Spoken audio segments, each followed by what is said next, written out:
नमस्कार साथियों, welcome to our YouTube channel. बहुत समय से अभ्यर्थियों की ये मांग थी कि आरपीएससी असिस्टेंट प्रोफेसर ज्योग्राफी के जो इंटरव्यू शुरू होने वाले हैं उसमें पीएचडी और रिसर्च में किस तरह के क्वेश्चन पूछे जाते हैं, तो आज उसी को लेकर के मैं हाजिर हुआ हूँ।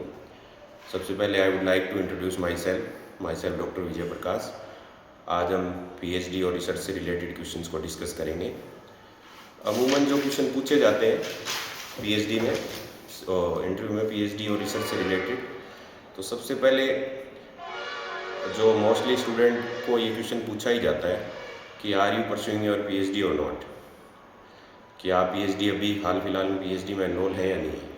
तो इसमें दो ही तरह के आंसर हैं। यदि आप हाँ बोलते हैं तो नेक्स्ट क्वेश्चन यही होगा कि आपका टॉपिक क्या है। तो ऐसे में आपको अपने टॉपिक को उससे संबंधित जो कीवर्ड्स हैं और उससे आगे मैं बताऊंगा क्या क्या क्वेश्चंस पूछ सकते हैं। यदि आपका आंसर नो है तो ऐसे में आपको क्लियर नहीं कहना है कि सर अभी मैं कुछ नहीं कर रहा हूँ, और एक तरह से ये झूठ भी नहीं होगा कि आप यदि कहते हैं कि I am looking for admission in for the PhD, तो वो गलत भी नहीं होगा, क्योंकि जो नई पीएचडी कर रहा है वो कहीं ना कहीं उसके लिए प्रयास कर ही रहा है कि मैं कहीं ना कहीं पीएचडी में एनरोल हो जाऊँ। तो जिनका आंसर यस है उनके लिए आगे क्वेश्चन ये बनता है कि ज़्यादातर के टॉपिक जो होते हैं उसमें कोई ना कोई कीवर्ड्स होता है। कीवर्ड्स इन द सेंस, जैसे किसी का टॉपिक है कि land use land cover change in Jaipur district, तो उसमें जो कीवर्ड्स है लैंड यूज लैंड कवर, उससे संबंधित क्वेश्चन पूछ लिया जाता है कि लैंड यूज लैंड कवर क्या है। किसी का क्वेश्चन है vulnerability assessment in Himalayan region, तो वल्नरेबिलिटी क्या है, ससेप्टेबिलिटी क्या है। इसी तरह से और क्वेश्चंस होते हैं, जैसे स्पेशल टेम्पोरल स्टडी ऑफ किसी पर्टिकुलर रीजन के लिए है, तो स्पेशल टेम्पोरल स्टडी क्या होती है। तो ये आपको अपने थीसिस का जो रिसर्च का टॉपिक है उसमें जो कीवर्ड्स हैं उनके बारे में ध्यान रखना है, क्योंकि वहाँ एक्सपर्ट सब्जेक्ट एक्सपर्ट होते हैं, वो ज़रूरी नहीं है कि आपके फील्ड से संबंधित उनकी एक्सपर्टीज हो। तो वो आपके जो टॉपिक है उसको पकड़ करते हैं कि आपके टॉपिक में कोई ऐसा वर्ड मिल जाए जिस पे आपको वो क्वेश्चन पूछ सकें, तो उसको आपको थोड़ा तैयार करना है। फिर एक क्वेश्चन ये आता है कि आपने यही टॉपिक क्यों चुना,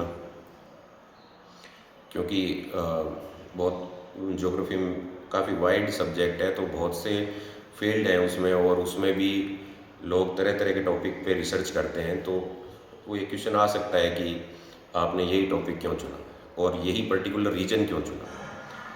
फिर यदि आप मान लो किसी एक पर्टिकुलर जगह से हैं और आप कहीं दूसरी जगह से पीएचडी कर रहे हैं, तो ऐसे में एक क्वेश्चन ये भी बनता है कि आपने आपके नज़दीकी जो यूनिवर्सिटी थी वहाँ से पीएचडी क्यों नहीं किया। गेटिंग माई पॉइंट, कि मान लो कोई व्यक्ति अजमेर से है और वो पीएचडी दिल्ली यूनिवर्सिटी से कर रहा है या मध्य प्रदेश की कोई यूनिवर्सिटी से कर रहा है, तो आपसे क्वेश्चन पूछा जा सकता है कि आपके नज़दीक में भी यूनिवर्सिटी थी, आपने वहाँ से पीएचडी क्यों नहीं की। तो उसके लिए आपको आपका जस्टिफिकेशन देना होगा और उसके लिए एक प्रॉपर आंसर आपके पास होना चाहिए।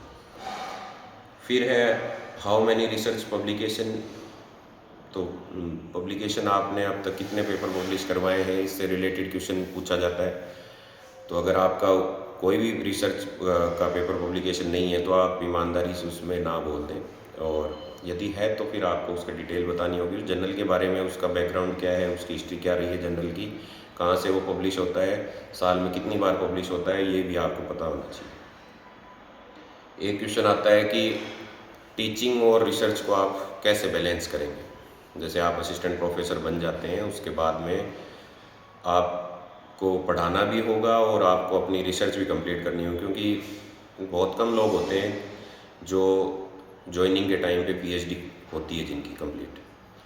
जैसे सब लगभग बाद में करते हैं, मैंने भी मेरे ज्वाइनिंग के 1-2 साल बाद में पीएचडी कंप्लीट की थी। तो ऐसे में ये क्वेश्चन भी बनता है कि आप कैसे उसको बैलेंस करेंगे। तो उसका एक आंसर ये हो सकता है कि सर कॉलेज में टीचिंग के आवर्स ही 5-5.25 घंटे इसीलिए होते हैं ताकि आप अपनी टीचिंग के साथ साथ रिसर्च को बैलेंस कर सकें। तो मैं मेरा पूरी कोशिश करूँगा कि उन दोनों को बैलेंस कर सकूँ। एक क्वेश्चन है कि चैट जीपीटी जो एआई टूल आजकल चल रहा है, वो पूछ लिया जाता है अक्सर कि ये रिसर्च में बाधक है या सहायक है। तो आपका आंसर पॉजिटिव ही होना चाहिए कि बिल्कुल सर, कोई भी जैसे गूगल है, तो स्टार्टिंग में गूगल आया था तो सब यही बोलते थे कि इससे तो कोई भी चीज़ कॉपी पेस्ट भी की जा सकती है, लेकिन वो नो डाउट हमारे कहीं ना कहीं वो हमारे लिए हेल्पफुल ही है। तो आपको उसको पॉजिटिवली आंसर देना है कि और उसको उनको ये भी बताना है कि आप इसकी हेल्प कैसे ले सकते हैं। फिर है कोई 3 ज्योग्राफी के जर्नल बताइए। 3 ज्योग्राफी के जर्नल जो मैं आपको सजेस्ट कर देता हूँ, बाकी और भी हैं, जैसे ग्लोबल इन्वायरमेंट चेंज है, एक डेक्कन ज्योग्राफर है, एक इंडियन ज्योग्राफी जर्नल है। ऐसे आप गूगल करेंगे तो आपको बहुत से मिल जाएंगे, लेकिन मैंने आपको इंडिया में जो नॉर्मली हम ज्योग्राफर यूज करते हैं वो अच्छे जर्नल हैं। आप इसके अलावा भी गूगल से इम्पैक्ट फैक्टर देख के, एच इंडेक्स देख के और दूसरे जर्नल भी बता सकते हैं।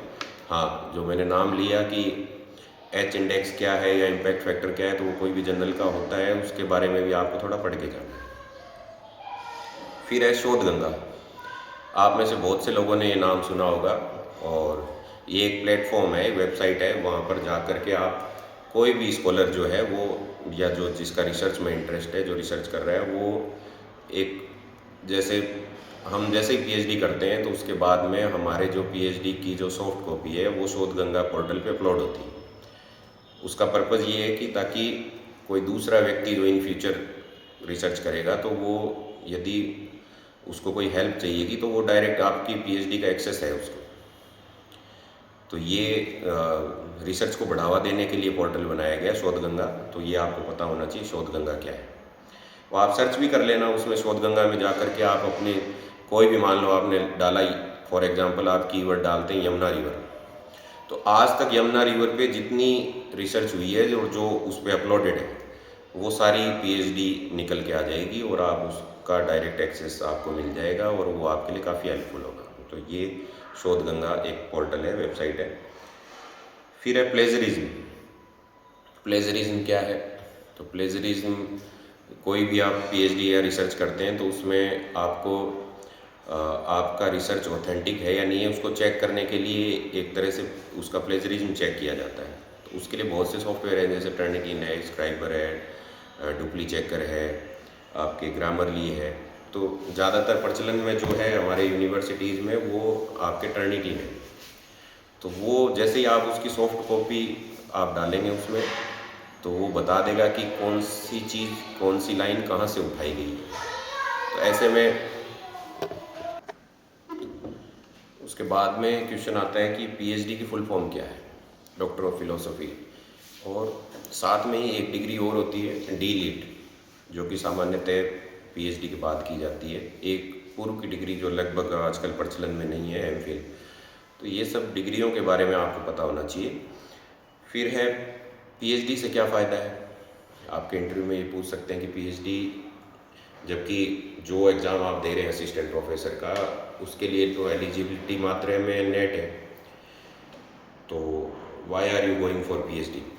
एक क्वेश्चन ये भी बनता है। तो ऐसे में आपको यही जवाब देना है कि सर ये मिनिमम एलिजिबिलिटी है, और एक एकेडमिशियन के लिए, जो असिस्टेंट प्रोफेसर है, उसके लिए पीएचडी ज़रूर होना चाहिए, क्योंकि कल को वो खुद पीएचडी होगा तो वो दूसरे स्टूडेंट्स को भी रिसर्च करवा सकेगा।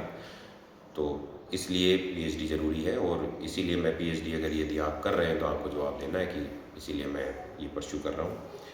फिर क्वेश्चन है रिसर्च क्या है? तो आपको ये क्वेश्चन आपको हर रिसर्च की बुक में मिल जाएगा, लेकिन आपको पता होना चाहिए। ऐसे ही रिसर्च क्वेश्चन और हाइपोथेसिस में क्या डिफरेंस है? तो रिसर्च क्वेश्चन और हाइपोथेसिस में थोड़ा सा मैं बता देता हूँ। जैसे फॉर एग्जांपल हम दोनों ही लेके चलते हैं पीएचडी में कि हमारा रिसर्च क्वेश्चन क्या है टॉपिक के अनुसार, और उसकी हाइपोथेसिस क्या है। थोड़ा छोटा उदाहरण मैं दे देता हूँ। जैसे आप मान लो फॉर एग्जांपल आप ये लेके चलें कि कोई स्टूडेंट्स हैं वो सोशल मीडिया का जो यूज़ कर रहे हैं वो उनकी स्टडी को कितना प्रभावित करेगा। ये आपका एक रिसर्च क्वेश्चन है। लेकिन आप कोई स्टेटमेंट लेके चलें कि फॉर एग्जांपल कि यदि कोई स्टूडेंट 3 घंटे सोशल मीडिया का यूज़ करता है तो वो उसके मार्क्स में कितना उसको प्रभावित करेगा। ये आप स्टेटमेंट लेके चलते हैं कि उसके मार्क्स कम आएंगे या ज़्यादा आएंगे, वो एक स्टेटमेंट आप पहले से लेके चलते हैं, और वो with the time of your research at the end of submission of your PhD वो हाइपोथेसिस प्रूव होती है नहीं होती है, वो आपके आउटकम्स के हिसाब से होगा। जबकि रिसर्च क्वेश्चन है उसका उद्देश्य ये है कि आप उसमें खोजना क्या चाह रहे हैं पीएचडी में। ठीक है, बाकी ये आपको हर जगह मिल जाएगा, आप रिसर्च के कोई बुक में भी देखेंगे तो भी आपको ये डिफरेंस मिल जाएगा। रेफरेंस और बिब्लियोग्राफी में क्या फ़र्क है? तो रेफरेंस और बिब्लियोग्राफी में फ़र्क ये है कि रेफरेंस जो होते हैं वो रेफरेंस और बिब्लियोग्राफी दोनों ही लास्ट में लिखे होते हैं कि कौन से जगह से ये स्टेटमेंट या लिए गए हैं, तो उनकी वो लिस्ट होती है। आपने देखा होगा कि ऑथर का नाम है, फिर ईयर है, फिर उसके जर्नल का नाम है, बुक का नाम है, उस जगह का पब्लिकेशन है। तो वो दोनों देखने में एक जैसे लगते हैं, लेकिन रेफरेंस वो हैं जिनका आपने, मान लो आपने 6 चैप्टर लिखे हैं, तो उस हर चैप्टर में जो अगर आपने उनको साइट किया है, उस राइटर का नाम लिखा है, जैसे आपने लिखा कि सविंदर सिंह जी ने ये बात 2000 में कही है, तो ब्रैकेट में लिखा हुआ है, तो आपने एक तरह से उसको साइट किया है, तो वो आपके रेफरेंस की लिस्ट में आएगा। बिब्लियोग्राफी एक वाइड कंसेप्ट है, उसमें रेफरेंस वाली चीज़ें भी आ सकती हैं, और जो आपने मान लो कोई न्यूज़पेपर पढ़ा है या कोई बुक पढ़ी है जो आपने उस साइट अंदर पीएचडी के नहीं लिखी है, तो वो भी उसमें बिब्लियोग्राफी में आएगी। तो एक तरह से आप कह सकते हो कि बिब्लियोग्राफी में तो सब कुछ है, जो आपने जिस भी संदर्भ किताब का, जर्नल का या न्यूज़पेपर का सहारा लिया है, वो सब बिब्लियोग्राफी में आए। रेफरेंस में जो साइट किया है सिर्फ वही आएगा। ठीक है, फिर आपकी ये क्वेश्चन मैंने असिस्टेंट प्रोफेसर हरियाणा का इंटरव्यू दिया था, जब मेरा सिलेक्शन हुआ था तब मेरे से भी पूछा गया था कि आपकी रिसर्च से सोसाइटी को क्या फ़ायदा होगा।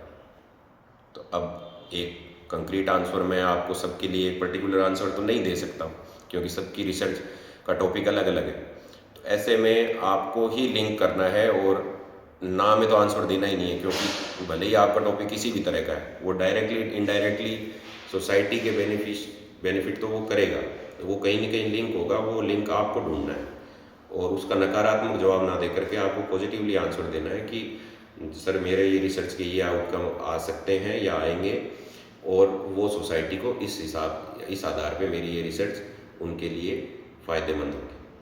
तो ये अमूमन ये क्वेश्चंस पूछे जाते हैं। अगर कोई और भी क्वेश्चन छूट गया है तो आप कमेंट बॉक्स में जिक्र कर दीजिए, हम बिल्कुल उसका आंसर देंगे। और जहाँ तक छोटे, क्योंकि कल से या परसों से आपके इंटरव्यू शुरू हो रहे हैं, तो मैं आपको बेस्ट ऑफ लक कहना चाहूँगा। और कम समय में मैंने ये कोशिश की है कि आपको ज़्यादा से ज़्यादा पीएचडी और रिसर्च के जो क्वेश्चन जो इंटरव्यू में पूछे जाते हैं वो बताने की कोशिश की है। और भी कुछ छूट गया है तो आप कमेंट बॉक्स में लिख सकते हैं, मैं बिल्कुल कोशिश करूँगा उसके जवाब देने की। Thank you.